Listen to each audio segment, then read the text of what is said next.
more about tricking the brain. Johan, welcome up on stage. Thank you very much. Okay, so Johan, why do you think we put you on stage right after Jan? I don't know.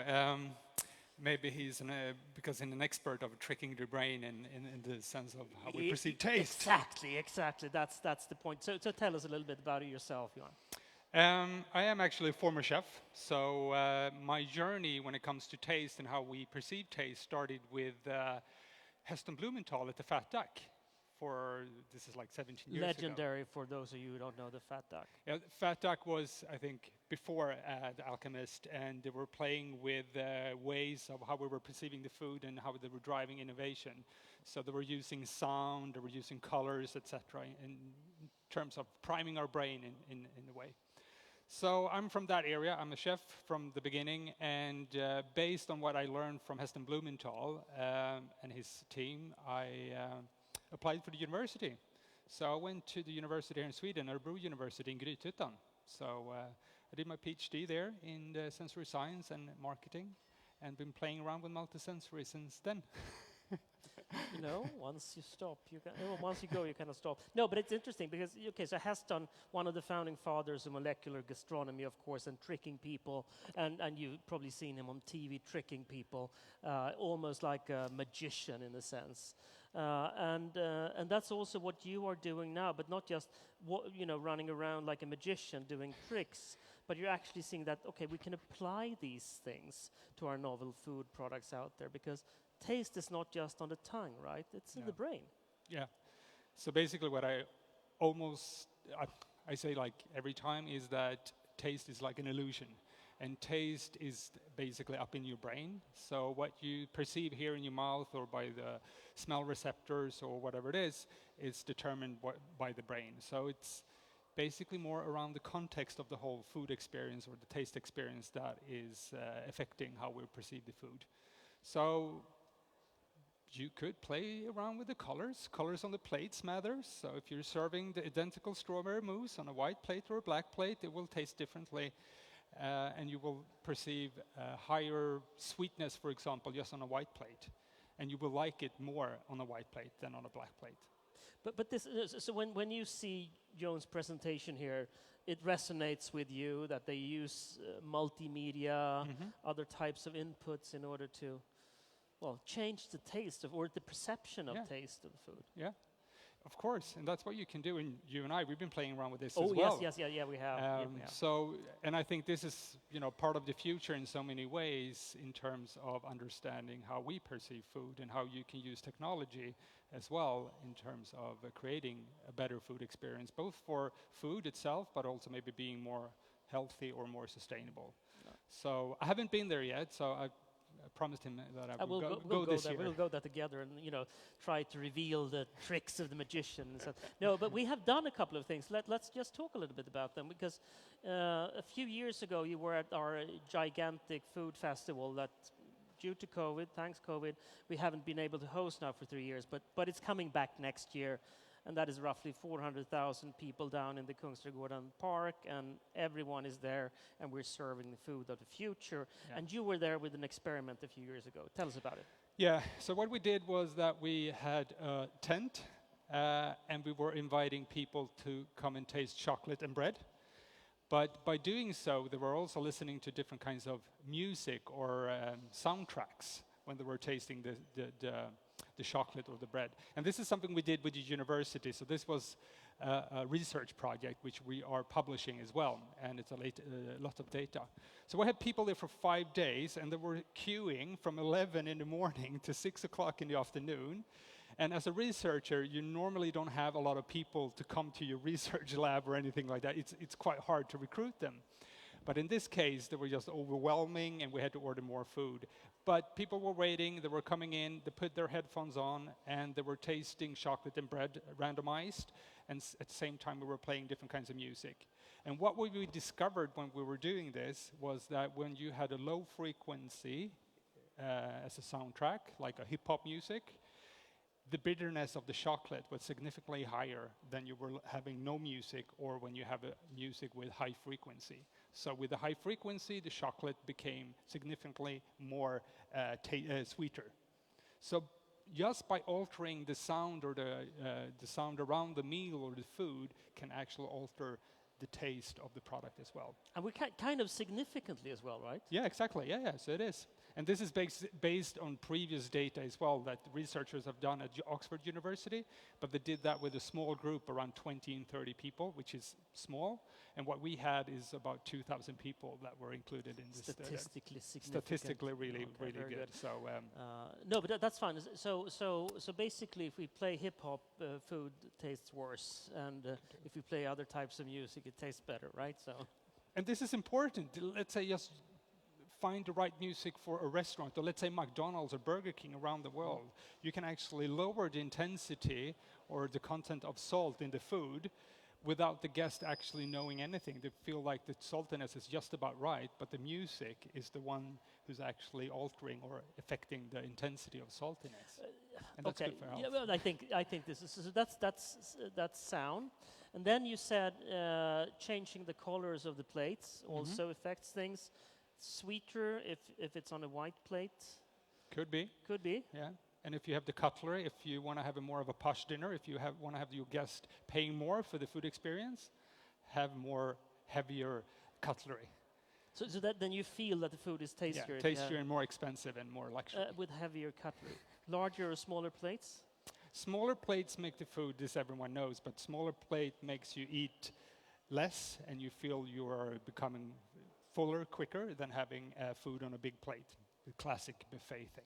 But researchers have been done this as well. You eat about 20-30% more on a big plate than if you serve food on a small plate. That's interesting. We did another experiment a few years ago where we actually went into the metaverse, and where we actually built an application, or had some VR people build an application where you put on a VR headset and then you saw different things like chicken food, or I think it was chicken, salmon, and cheese, was it? I think, tofu. Tofu, yeah. So we put tofu in the mouths of people, and then we show them chicken, or salmon, or cheese, something like that. And people couldn't nail what it was that they were eating. No. I think that was, so if you saw chicken, you thought it was chicken. Yeah. If you saw salmon, you thought it was salmon. And to me, that was very revealing, because that means that there are so many other things that we can play around with in our minds when it comes to food, democratizing food as well. So everyone cannot eat lobster, but you can have the feeling or the sensation of eating lobster while eating tofu. I think that's spot on, like democratizing the whole meal experience, that you can actually travel with your senses without, you can travel to Rome and eat your favorite pizza, but you're actually here, but you have a replica of a pizza, and that replica is close enough to the pizza that you had in Rome, but the whole context around Rome and the restaurant they used to eat that kind of a pizza is telling your body and your emotions that this is the perfect pizza, and you go back in time and you have a really good taste experience. And maybe everyone can go to Alchemist in the future without just ordering some food from ICA or Coop, and you can sit at home and eat it, but you have a VR equipment and everything. So that's frozen, TV dinner tray, and then you just stream it on Netflix or something like that. And to be honest, a lot of restaurants, not a lot, but you can go to Japan and they actually have this kind of a concept restaurant where people go, but they don't socialize with each other. They're just putting on a VR or augmented reality equipment and sensors and everything like that, and they're eating by themselves and they pay a fortune, but they're traveling around in the world and having this kind of But I think this is super cool for me as an individual as well. I don't know how many of you saw the session on Measuring Johan, where we spoke about my problem with the metabolic syndrome and almost being pre-diabetic, or being pre-diabetic right now. And I have absolutely an urge to change my food habits. So it means like eating a pizza. That was before, but still, I still crave it. I still want to have that experience.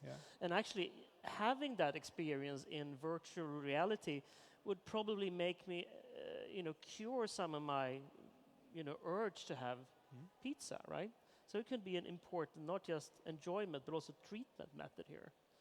Imagine buying a cheap pizza, healthy pizza Yeah. from ICA or Coop, eating that, but your whole food experience is closer to the cravings that you are Yeah, used to. or eating, you know, crackers or something like that. Or fingers. So it's just food hacking. Yeah, it just hack into my Yeah. brain. No, it's super fun. Now, what would you say about how can you use these types of tricks out there if you're not in the context of a really, really good restaurant? Can you use this for everyday food as well? Yeah, I think so. And I think what we're going to see in the future, especially when you look at Facebook or Meta or whatever they call right now, they're, you know, the hybrid of internet in the future. And if you look at the younger generation as well, there are, you know, socializing and doing not everything, but a lot through some kind of a VR and gamification and everything. So, and when the technology is going to get better and cheaper, I think we're going to get closer to using it every day. So I mean, like, of course, metaverse these days is a byword for shit for a lot of people in the food sector. Because yeah, they can sit there and play their games in metaverse, drink Max Slush, and just be satiated in some way or another. But here we are actually talking about an entirely new world, totally immersive, that will fundamentally affect how we eat. Which probably will affect what we are, you know, constructing and buying and selling in these in the food sector out there globally. Most probably. Most probably, we can reduce the salt levels, we can reduce the sugar levels, Yeah. we can basically do anything. Yeah. Tell me, and then, you know, we just don't have too much more time, but you know, we talk about our senses here. We talk, you know, how many senses do we have, or taste? 5 senses. 5 senses, Sight, right? hearing, yeah. touch, taste, and smell. Smell, and then there's another one in your stomach, right? Or another sensory. Who can detect flavors? Yeah, I don't really, but you don't really subscribe to that. but mainly what you have here is taste in your mouth, and you only can detect 5 different kinds of basic taste in your mouth, and the rest is by their smell receptors. Yeah. And then you have textures, which is feeling and touch, and then you have the sight and hearing. So. Yeah, but this is all about tricking your brain. But I think it's also important that we talk about how to investigate our tastes or what things taste before they go out there in the market. Because one thing that I think I've encountered so many times is that entrepreneurs do a really crappy job when it comes to getting their taste profiles or the texture profiles right for the new products, and that's why many of them fail as well, right? So would you say that you can use this type of science? Because what happens is that people go out there and they say, do I know a chef? Yeah, I know a chef. They're flipping burgers down at the grill joint, and then they have them tell, yeah, does it taste good? Yeah, your bar tastes excellent. It's good for market, and then we don't really know, right? So we should use more of this type of science in order to understand our products. I think so, yeah. Sensory science, which is a powerful tool when you do product development and things like that, just to understand the big population in terms of what is driving liking and buying behavior and how you should combine it. And I think that's important, yeah. Yeah. So tell me, how many sensory experts are there in Sweden right now? Oh, I don't know. There are a few. There are a few. There are a few, yeah. Of course, there are a few researchers, and you have, of course, a lot of companies out there which have researchers or product developers, etc. But I wouldn't say the field sensory science is big. It's never had been big, but it's getting pretty big. I hope so. Yeah. I think the interest when it comes to how you could use sensory as a tool to be more efficient in product development, and at least now when we're working for the future even more with plant-based and health and sustainability, you have to understand how we perceive food in terms of be more efficient in your product development to target the group more direct. Okay. So by understanding sensory sciences, we have a chance of actually saving the world, and not just by pushing everyone into the metaverse. Oh, yeah. Okay, wonderful. Those are great words. Thank you so much, Johan, for coming. Thank you for coming. Okay, lovely. Phew. God, it's so amazing what you can do with tech these days. Let's move over to the next session. It's called Crypto.